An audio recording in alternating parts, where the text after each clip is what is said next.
In 2009, a remarkable oasis emerged in the heart of Uptown Chicago, the Winthrop Family Historical Garden. 97 years ago, our mom was born in a house that stood right on this very lot.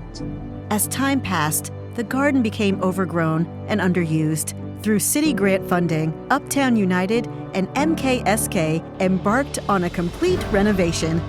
Additional garden plots were added to answer the demand for local and sustainable food production.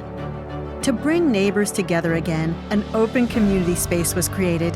The threads come together in this central gathering space where you can really feel that this is the heart of the community. Today, the Winthrop Family Historical Garden hosts gardening demonstrations, markets, neighborhood events, and more.